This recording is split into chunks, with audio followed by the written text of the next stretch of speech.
দেখুন, বিহারে বিধানসভা নির্বাচনের ফলাফল ঘোষণার প্রক্রিয়া চলছে। তো এখন এ বিষয়ে চূড়ান্ত কোনো মন্তব্য বিশ্লেষণ করার কোনো সময় এখনো আসেনি। প্রবণতা হয়তো স্পষ্ট, কিন্তু আমাদের সর্বোচ্চ নেতৃত্ব খতিয়ে দেখছেন।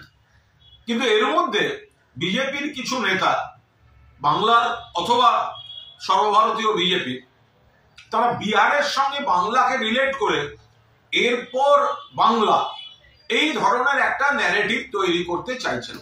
খুব স্পষ্টভাবে বলে রাখি, বিহারের ফল যাই হোক, দয়া করে কোনো কষ্টকল্পিত তুলনা বাংলার সঙ্গে করতে আসবেন না।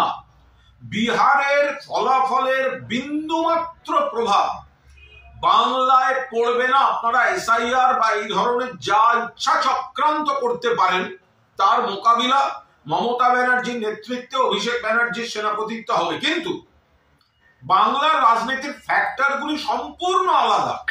এখানে উন্নয়ন, এখানে বাংলার সম্মান, বাংলা ভাষার সম্মান, পরিযায়ীর প্রতি চূড়ান্ত অপমান বিজেপির, তাদের অধিকার রক্ষা, বাংলার মানুষের বৈধ ভোটারদের অধিকার রক্ষা, কেন্দ্রের টাকার জন্য বঞ্চনা, প্রতিশোধের রাজনীতি।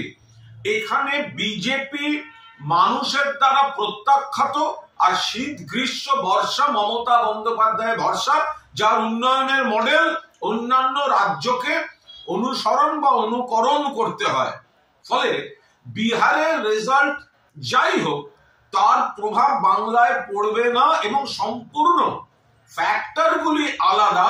এখানে তৃণমূল মানুষের বন্ধু এবং সামাজিক আর্থসামাজিক কাঠামোয় মানুষের আর্থিকভাবে সামাজিকভাবে তৃণমূল বন্ধু, এবং বিজেপি বঞ্চনা, উপেক্ষা, অপমান, অস্তিত্বের সংকট তৈরি করে দেওয়ার জন্য বিজেপি এখানে শত্রু।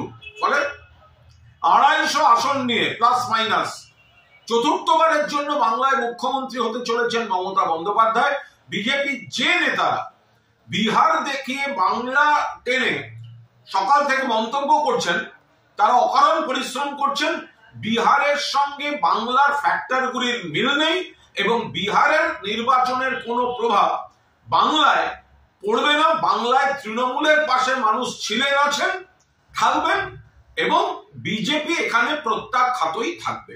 আর বাকি নির্বাচনী বিশ্লেষণ বিহারের, সেটা আমাদের নেতৃত্ব খতিয়ে দেখছে।